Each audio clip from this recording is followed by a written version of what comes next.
Dalam video sebelum ini, saya ada terangkan kenapa kerjasama di antara Barisan Nasional dan Perikatan Nasional tidak akan bertahan lama. Baru tadi telah keluar satu berita yang melaporkan bahawa Datuk Seri Zahid Hamidi yang juga Presiden UMNO telah mengeluarkan satu kenyataan di mana UMNO Melaka tidak akan berunding untuk menyerahkan sebahagian daripada 21 kerusi DUN di Melaka, di mana dijangka akan diadakan PRN Melaka pada hujung tahun ini. Jadi pada tahun 2021, kalau tak silap saya, diadakan PRN Melaka di mana UMNO telah menang besar. Mereka telah menang sebanyak 21 kerusi DUN daripada jumlah keseluruhan 28. Dan selepas diadakan PRN Negeri Sembilan yang menyaksikan kerjasama di antara Barisan Nasional dan juga Perikatan Nasional, jadi Parti Islam PAS telah mula untuk minta bertanding di 14 kerusi DUN. Maknanya separuh daripada 28 kerusi DUN di Melaka itu PAS nak bertanding, PAS nak minta daripada Barisan Nasional UMNO. Tapi Presiden UMNO Datuk Seri Zahid Hamidi telah pun keluarkan satu kenyataan secara terbuka dengan mengatakan bahawa UMNO tidak akan berunding menyerahkan kesemua 21 kerusi DUN yang mereka menang pada tahun 2021. Jadi di sini kita dah nampak apa sebenarnya masalahnya.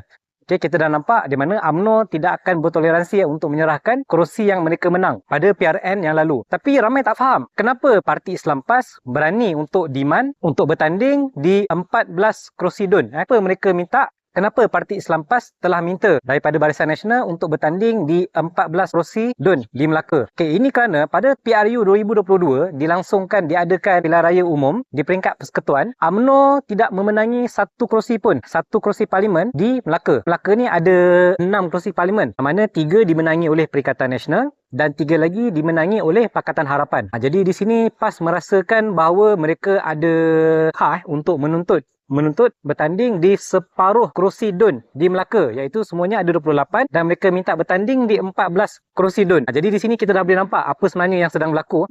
Bakalnya berlaku pergelutan, perebutan kuasa di antara UMNO dan PAS. Seperti yang saya sebut dalam video sebelum ini, sebenarnya paduan Melayu Islam ni hanyalah satu retorik orang-orang politik ni untuk berkuasa. Okay, jadi mereka telah memaksimumkan sentimen Melayu Islam ini semasa berlangsungnya kempen pilihan raya Negeri Sembilan yang mana mereka menang besar. Tak silap saya berapa mereka menang? Mereka telah menang besar sebanyak 25 kerusi DUN di Negeri Sembilan. Okay, yang menyaksikan Pakatan Harapan kalah teruk. Parti Amanah hilang, kalah di semua kerusi yang mereka bertanding. Jadi itulah apa yang kita nampak. Jadi mereka nak meneruskan formula kerjasama ini di Melaka. Tapi nampak gayanya UMNO telah menolak secara mentah-mentah kerjasama politik ini dengan PAS. Jadi sebenarnya saya lah sebagai pemerhati, saya bersetuju PAS berhak untuk menuntut bertanding di 14 kerusi DUN di Melaka kerana pada PRU yang lepas mereka telah memenangi 3. Jadi sebenarnya PAS berhak untuk, saya memang menyokong Parti Islam PAS ini menuntut untuk bertanding di 14 kerusi DUN kerana pada PRU yang lepas mereka telah menang 3 daripada 6 kerusi parlimen